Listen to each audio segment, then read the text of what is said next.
নমস্কার বন্ধুরা, শ্রাবণীর পাকঘরে সবাইকে স্বাগত।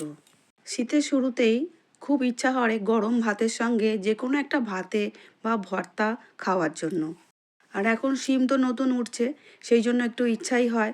যখন পুরানো হয়ে যাবে সে কথা আলাদা, কিন্তু নতুন নতুন উঠলে তখন একটু ভর্তা বা ভাতে খেতে দারুণ লাগে।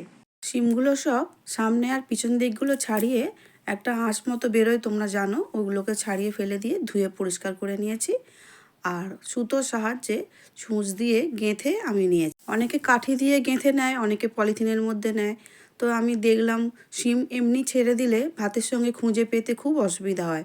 একসঙ্গে এইভাবে যদি বেঁধে দেওয়া যায় তাহলে কি হয়, ভাতটা হয়ে গেলে সুতোটা ধরে টান দিলেই পুরো শিমটাই বেরিয়ে আসে। আমিও তাই শিমগুলো একসঙ্গে ভাতের মধ্যে দিয়ে সিদ্ধ করে নিলাম। সুতোটা টানতেই সমস্ত শিম একসঙ্গে উঠে চলে এলো আর একটা প্লেটের মধ্যে নিয়েছি। আগে থেকেই শুকনো লঙ্কা আর একটা বড় সাইজের পেঁয়াজকে খুব ভালো করে ভেজে আমি রেখে দিয়েছি। আর ভাতের সঙ্গে আলুও দিয়ে দিয়েছিলাম, শিম আর আলু একসঙ্গে মেখে নেব বলে। এবারে শিমটা খুব গরম ছিল, সেই জন্য একটু পরে আমি মাখা শুরু করেছি, কিন্তু একদম ঠান্ডা হয়ে গেলে আবার খেতে ভালো লাগবে না। গরম ভাবটা একটু কমলেই তখন পুরোপুরি মেখে নিতে হবে। আর আলুটাও দিয়ে দিচ্ছি শিমের সঙ্গে, আলুটা খুবই গরম, আস্তে আস্তে মেখে নিচ্ছি। এর মধ্যে দিয়ে দেব শুকনো লঙ্কা আর ভেজে রাখা পেঁয়াজ। সঙ্গে যদি বড়ি ভাজা থাকে আরও খুবই ভালো হতো। বড়িটা আমার হাতের কাছে ছিল না বলে সেই জন্যই আমি দিতে পারলাম না। এবারে দিয়ে দিচ্ছি লঙ্কা আর পেঁয়াজ।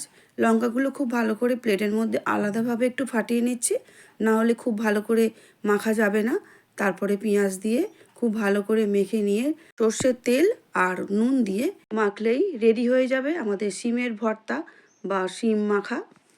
আমার নতুন বন্ধুরা যারা ইউটিউব থেকে এই মুহূর্তে আমার ভিডিও দেখছো অথচ এখনও সাবস্ক্রাইব করোনি, প্লিজ সাবস্ক্রাইব করে দিও বন্ধুরা। আর বেল আইকনটা প্রেস করে দিয়ে আমার চ্যানেলটির সঙ্গে থেকে যাওয়ার অনুরোধ রইল। ফেসবুক পেজ থেকে দেখছো বন্ধুরা, প্লিজ পেজটিকে ফলো করে দিও। গরম গরম ভাতের সঙ্গে ভর্তা না খেলে কিন্তু জমে না, তাই না বলো তো বন্ধুরা? ভাত কিন্তু ঠান্ডা হয়ে গেলে একদম ভালো লাগে না। যে কোনো ভর্তাই ঠিক ভাতটাও গরম থাকবে, সঙ্গে সবজিটাও গরম থাকবে, মেখে নিলে খেলে কিন্তু খুবই ভালো লাগে। তখন মনে হয় না যে আর অন্য কিছু খাওয়ার দরকার আছে বলে, তাই না? শীতের শুরুতেই যাচ্ছে আমার গলাটা বসে, কথা বলতে ভীষণ অসুবিধা হচ্ছে। শিম মাখা তো একদম রেডি হয়ে গেছে, এবারে চলো ভাত নিয়ে বসে পড়া যাক। আমার ভিডিওটা এতক্ষণ দেখার জন্য অসংখ্য ধন্যবাদ।